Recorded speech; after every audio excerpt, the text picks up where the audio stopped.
Por favor, deputado, senador Donizete, Vossa Excelência tem feito um trabalho brilhante e quero lhe cumprimentar pela atuação hoje no debate da MP lá, que ia botar um jabuti de contrabando, outra vez querendo aprovar o negociado sobre o legislado. E a informação que eu recebi que Vossa Excelência foi um guerreiro lá e não aconteceu. Senhor presidente Paulo Paim, senhores senadores, hoje eu venho à tribuna para falar um pouco do contexto e da conjuntura atual de reforma administrativa, de crise. E aí eu quero começar pela crise, senador Paulo Paim, senadora Fátima Bezerra. A gente vê pelos meios de comunicação, a gente vê pelos microfones da oposição, que o país vive uma crise em função do governo que tem. Ignoram uma crise violenta que está ocorrendo no mundo desde 2008 e que, por medidas tomadas pelos governos do PT, essa crise foi combatida e poderia ter sido superada se ela não se alongasse além de 4 anos, que era uma expectativa que a gente tinha. E já vão 7 anos do início da crise, no berço do capitalismo mundial. Segundo informações do BID,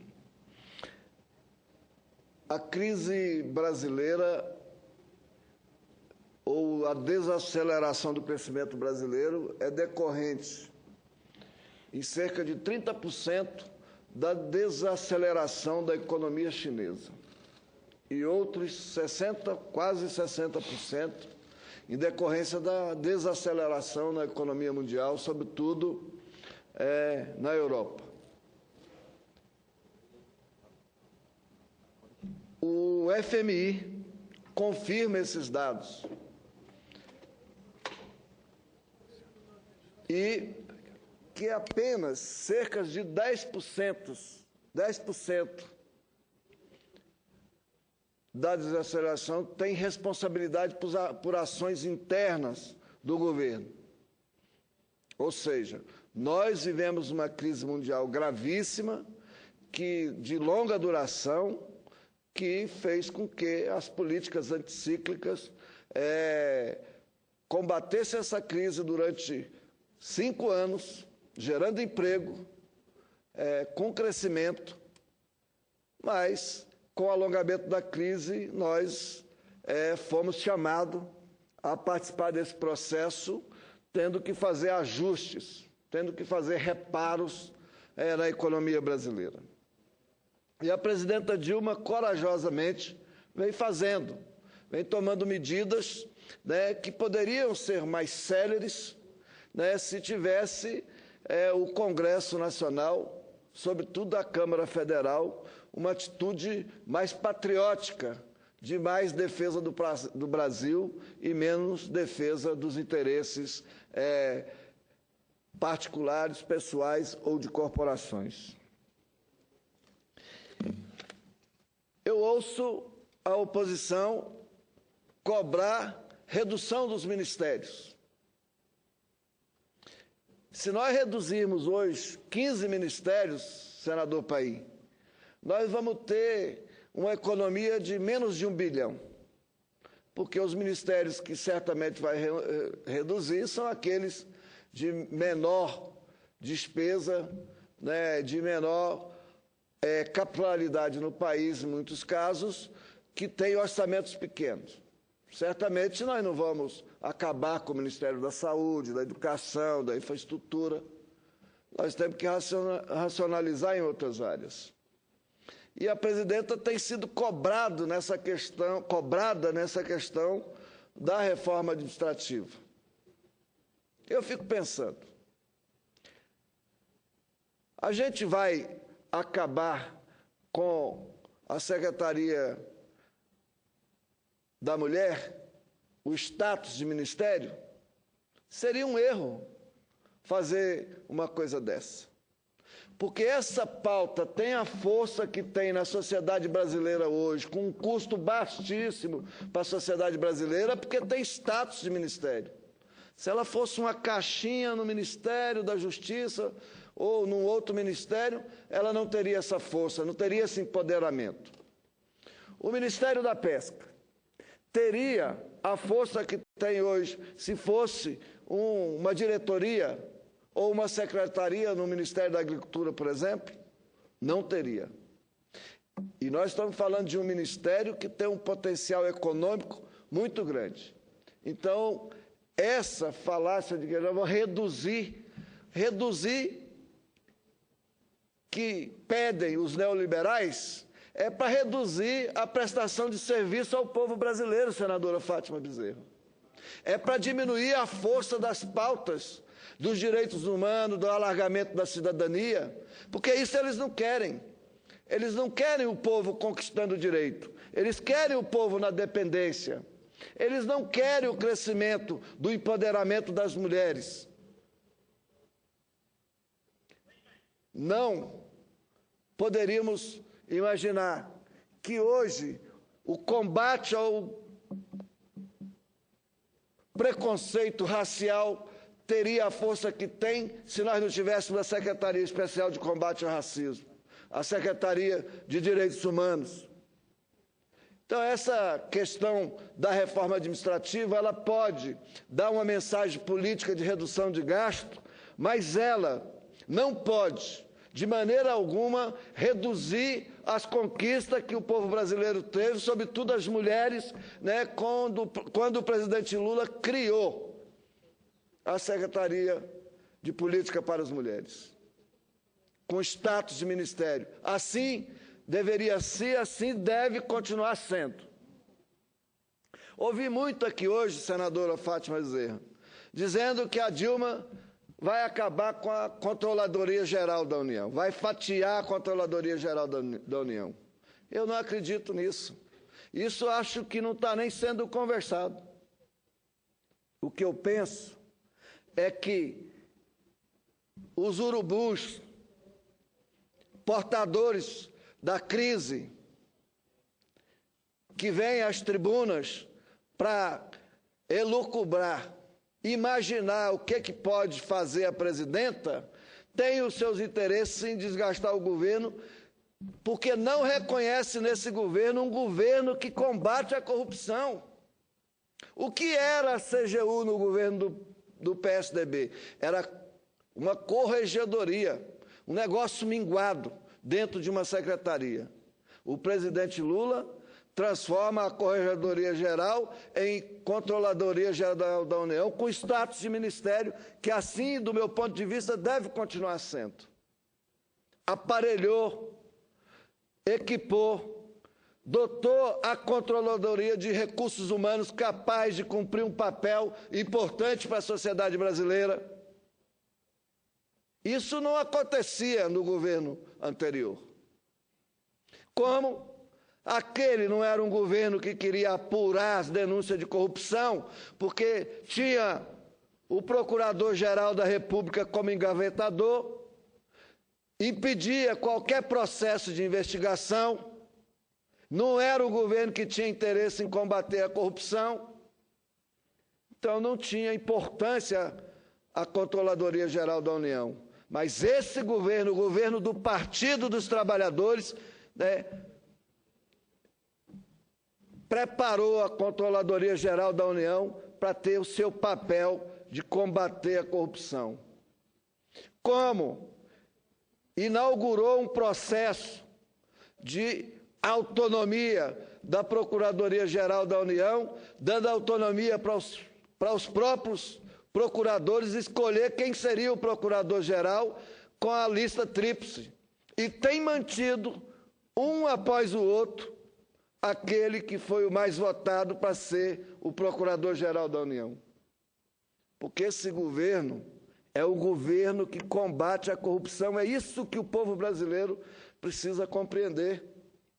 E eu quero abrir um parênteses aqui para falar, não palavras minhas, mas eu quero falar a palavra de um tucano do PSDB, que é empresário, e um empresário grande, que é o Ricardo Semler, que é inclusive escritor, tem alguns livros, filiado no PSDB, tem a sua ficha abonada pelo Fernando Henrique,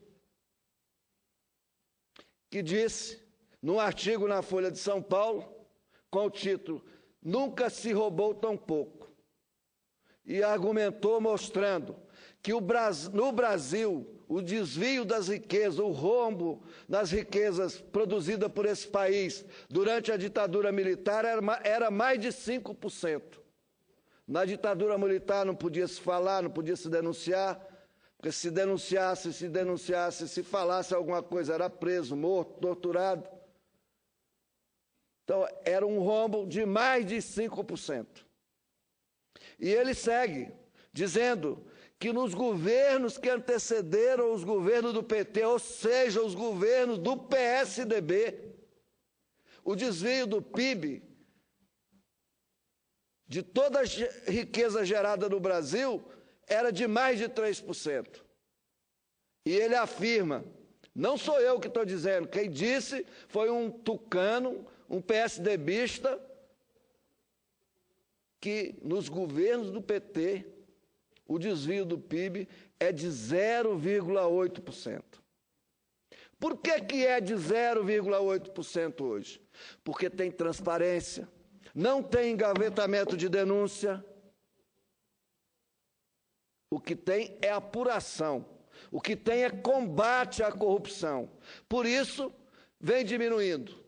Mas você pode me dizer, me perguntar, aí os telespectadores da TV Senado, os rádios ouvintes da Rádio Senado, mas por que tem tanta denúncia de corrupção? Tem denúncia de corrupção e as denúncias, como não são engavetadas, são apuradas e tem um processo midiático de potencialização do que é ruim nesse país, que é para poder atingir os governos do PT, atingir o PT, parece que tem mais corrupção. Não, tem menos. Tem apuração, tem combate sistemático à corrupção. A propósito de corrupção, o Ministério Público disse que os desvios na Petrobras é da ordem de mais ou menos 3%. O mesmo Ministério Público disse que lá no processo do metrô de São Paulo, do Trenzalão, que é dirigido pelo PSDB, os desvios chegam a ser mais de 30%. Mas então por que não apura? Não apura porque o objetivo é trabalhar contra o povo brasileiro. O objetivo é desestruturar um governo que busca a emancipação do povo brasileiro, porque esse é o objetivo do Partido dos Trabalhadores, construir a emancipação do povo brasileiro, porque um povo emancipado saberá planejar melhor o seu futuro e dirigir melhor os rumos do país. Mas então, por que esse tanto de denúncia, esse ódio contra o PT? É preciso que a gente compreenda. É um processo de disputa daqueles que perderam privilégios, porque esses privilégios que eles tinham foram sendo transformados em direito para uma maioria grande do povo brasileiro. É por isso que mais de 40 milhões de brasileiros saíram da miséria. Eles odeiam o PT porque o PT oportunizou, senadora Fátima Bezerra, que o filho do vaqueiro pudesse ou possa estudar na mesma universidade do que o filho do fazendeiro, que o filho do operário possa frequentar as mesmas universidades que o filho do industrial, da grande indústria. E mais, esse governo ousou fazer com que os filhos das trabalhadoras, dos trabalhadores, possam estudar nas melhores universidades do mundo através do Ciência Sem Fronteira, que era um privilégio para os filhos da elite brasileira. Não, agora é oportunidade sendo criada pelos governos do PT para que os filhos das trabalhadoras, dos trabalhadores, possam frequentar as universidades e competir em igualdade de condição com os filhos da elite para ocupar os espaços de governança, os espaços de gestão, os espaços no mercado. Isso, para eles, é uma afronta, porque isso era uma parcela reservada para essa elite, que os governos do PT vêm promovendo e criando as condições para que o filho de uma lavadeira, o filho da Bolsa Família, possa frequentar as melhores universidades do Brasil e do mundo. Isso não era permitido, mas criou-se as oportunidades. Uma coisa que o povo brasileiro precisa compreender na sua defesa própria é que essas coisas aconteceram não é pelo mérito só das pessoas, é porque existiram ou existem as políticas públicas que propiciam a oportunidade de poder estudar através do ProUni, através do FIES, que é tão criticado, mas que cresceu os investimentos no FIES, através das cotas, que é uma reparação, né, de um crime cometido, por exemplo, contra os negros, que hoje, quando se trata de cota racial nas universidades, é uma reparação que nós estamos fazendo. Chegará um momento que nós não precisaremos mais de cota. Por quê? Porque o reparo terá sido cumprido. Esse é um governo ousado na abertura de oportunidades para todos. Um governo que não teme as mobilizações, um governo que, inclusive, se alimenta das mobilizações como força para poder ir fazendo o país avançar contra a vontade daqueles que defendem o interesse do capital internacional e não do Brasil, nem dos brasileiros. Porque como explicar? Vamos raciocinar juntos. A Petrobras descobriu o petróleo do pré-sal, depois de muita pesquisa, de muito investimento. A Petrobras desenvolveu a tecnologia para explorar o petróleo do pré-sal. Aí aparecem senadores da oposição para vir propor um projeto de lei e argumenta que a Petrobras não tem condição de explorar o pré-sal. Mas como me explicar isso? Como explicar isso para a sociedade brasileira? Se a Petrobras descobriu o petróleo, se a Petrobras desenvolveu a tecnologia e ela não tem condição. É ela que tem condição. Mas para eles, a Petrobras não pode explorar o pré-sal, por quê? Porque é mais recurso para a educação, é mais recurso para a saúde, é mais riqueza para o país. Fala-se muito em rombo, mas quer um rombo maior do que a privatização da Vale do Rio Doce, que foi entregue por um grupo, uma riqueza extraordinária do povo brasileiro que valia, na época, avaliada em 98 bilhões, que foi vendido por 3 bilhões e 800, menos de 5% do valor. Isso é roubar, isso é tirar dinheiro do povo brasileiro de forma escancarada, dizendo que ia investir na educação e na saúde e não fizeram os investimentos, porque não tinha como fazer, inclusive, para comprar a Vale do Rio Doce foi preciso de financiamento do BNDES. E o discurso à época é o mesmo que se faz hoje em relação ao pré-sal. O governo não tem como investir. O governo não tem capacidade de gerenciamento. Mas nós temos uma das maiores petroleiras do mundo.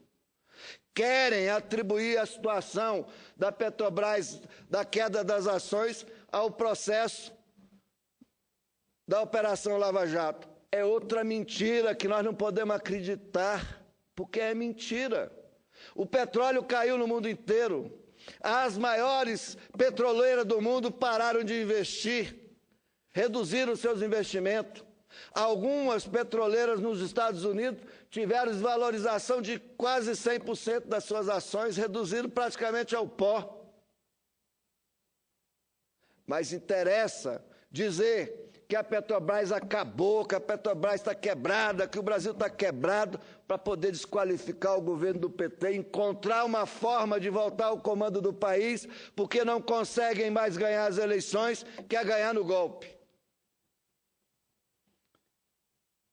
Quero terminar dizendo que eu estou aqui no Senado há poucos meses. Eu vim para cá para trabalhar, estou procurando trabalhar. Apresentei algumas iniciativas de projeto de lei que não oneram o povo brasileiro, que não onera a União, mas gera oportunidade de mais riqueza para o país, como a mudança no processo do biodiesel, que pode economizar nas importações 4 bilhões de litros de diesel, que pode agregar valor em mais de 10 milhões de toneladas de grão de soja, que vai gerar riqueza para o país. Temos trabalhado no sentido de ajudar o país, porque nós acreditamos nesse país, nós amamos esse país e nós vamos trabalhar para isso. Nós não vamos aceitar o golpe. Nós não vamos nos render a uma agenda neoliberal, nós vamos lutar para que o Brasil continue incluindo o seu povo nas oportunidades, continue tirando o povo da pobreza e levando ele para uma condição de vida melhor. E isso só é possível em governos como o do PT. Nos governos nossos adversários, neoliberais, isso não é possível, porque eles trabalham para a minoria, eles não trabalham para a maioria. E pode até parecer que governar para a minoria é mais fácil. Mas não é mais fácil não, porque a gente vai levando o povo para a pobreza, Isso é o que eles fazem. Hoje, se eles estivessem no governo, provavelmente nós estaríamos discutindo a redução do período de férias, o fim do 13º, como quis o PSDB já para o final do governo do Fernando Henrique. Quero lembrar do poeta Gonzaguinha, que diz que fica com a pureza das respostas das crianças, porque é bonita e é bonita. Eu fico com a resposta da pureza do povo brasileiro que acredita nesse país, que não está assombrado com essa crise, porque nós vamos vencer ela num curto espaço de tempo e continuar incluindo as pessoas e continuar construindo a emancipação do povo brasileiro. Porque o Brasil é bonito e é bonito. Obrigado, boa noite a todos. E até uma próxima oportunidade aqui para debater o Brasil e defender os interesses do povo brasileiro.